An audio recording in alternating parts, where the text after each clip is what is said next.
everybody, welcome back for Thursday Thoughts. As promised, this week I'm going to kind of give some thoughts on karate in the Olympics. Next summer, Tokyo is hosting the 2020 Summer Olympics, and for the first time, karate will be an official Summer Olympics sport. It's been part of the World Games for a long time, but this marks the first time that'll be an official Olympic event. So, right off the bat, for some people, this is an amazing event, amazing situation. For some people, it's really, it makes no difference to them either way. For myself, I'm kind of torn, to be honest. The former national team member, competitor in me, is just ecstatic that karate could be in the Olympics. If that has been 20 years ago, 25 years ago, who knows, what might have happened, right? I have friends who would have definitely been in that mix right now, trying to compete and whatnot. But on the flip side of that, the traditional karateka in me, is kind of torn. And I'm going to kind of go over a couple of those things real quick. So the caveat to this whole discussion is that 2020 karate is in the Olympics, but it has not been selected for the 2024 in France Olympics. But it was in the 2018 Youth Olympic Games, and was recently announced to be in the 2022 Youth Olympic Games. So the karate dream is not dead. We just don't know what's going to happen with it yet. So first, I'd like to just list some positives of things that could come from karate being in the Olympics. And the first of those is just the increased athleticism and a better understanding of sport and biomechanics. The athletes today are competing at a much higher athletic capability than any time in the past. And again, not to take away anything from like, for example, when I was competing, the competitors then, the athletes at the highest level were in great shape. But now it's becoming almost like their full-time job, right? You could still almost be a recreational athlete, but now to compete at the international level, the Olympic level, it has to be your essentially your full-time job. The athletes are traveling, competing in Series A, Premier League, Continental Championships, National Championships, and other domestic events almost every month to get those Olympic points and to be able to be in the running there. So, those are some of the benefits that karate being in the Olympics can bring to karate overall, is a better understanding of biomechanics, sports medicine, how to use the body, and things like that. We're constantly learning more, striving to make our techniques better and pass that knowledge and that information down to our athletes. Another very good positive benefit of it is just an overall increased awareness of karate out in the public. As it gets more, certain countries, especially like Japan, they're hosting the Olympics, their PR is really kicking into high gear, promoting karate being in the Olympics. Granted, karate is from Japan, so there's that. But, all of that attention can help draw people into the dojo.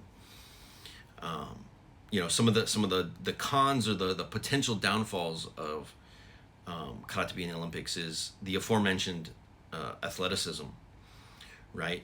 One thing that we've seen is that the athletic performance or the athleticism has taken priority over technique in some situations, at the expense of bunkai, or actual understanding of how the techniques or how karate is supposed to work. So, it's kind of a double-edged sword, right? That athleticism can make better karateka, better athletes, but it can also become the primary focus, and at all levels, whether you're an athlete, coach, or even referees. There's referees out there who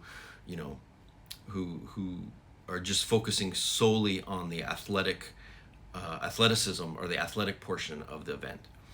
One of the other things that can be a detriment to it is the loss of some of the traditional martial art aspects. When people become athletes only and it becomes purely a sport and there's no martial art aspect of it, a lot of these things go along the wayside. And a specific event, we've seen it more and more in recent times, but recently, earlier this year in a WKF event, there was a double disqualification that happened. And something like that a long time ago was unthinkable, and it was the referee called Yame to stop the match, and one of the competitors punched after completed his technique after the Yame had been called. And so first of all, there's a question of whether he intentionally did that or whatnot. I wasn't there. I've only just watched the video, and it was okay. So give him the benefit of the doubt. Maybe he didn't hear the Yame or whatever, and he continued the technique. But then the other competitor, they got in a little pushing, shoving match, and they ended up basically just slapping each other, and they both ended up getting disqualified. And the worst part of it was they were both high-ranking competitors, and one of them I can't remember exactly, but may have been a former world champion. So,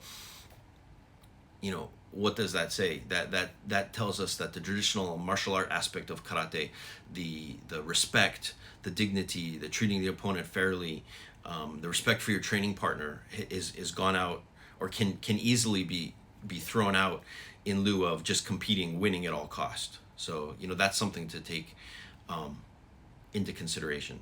So the other thing that karate being an Olympics, because if you're in a dojo that's primarily focused on sport, this can lead to misunderstandings with when people come in and they join the dojo or they join the club and they're looking for one thing, maybe traditional martial arts, and they're not getting it. The focus is all entirely on kata for competition or kumite for competition, and they want self-defense type stuff. So, or just to practice their traditional martial art and learn about Japanese or Okinawan history and culture. If they're not getting that can cause them to go somewhere else and try and find that thing that they're looking for. So, some recommendations that I've got is everybody needs to keep learning.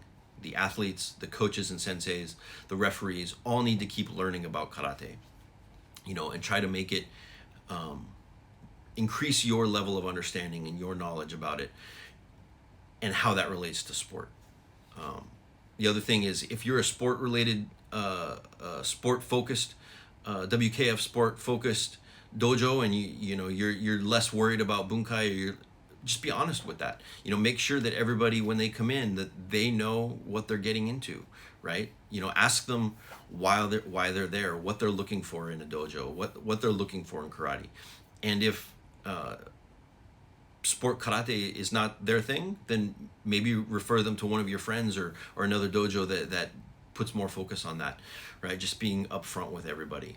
So, overall, I think karate can be a good thing in the Olympics, but we just have to be cautious, right? We've seen other martial arts that have become Olympic sports and how much they've dramatically changed. There's one very similar to karate that became, it's been in the Olympics for about for a while now, and it's very different now, especially now they have head protectors and chest protectors that have electronic sensors in, and the goal is just to touch the sensor, right? So the techniques have changed.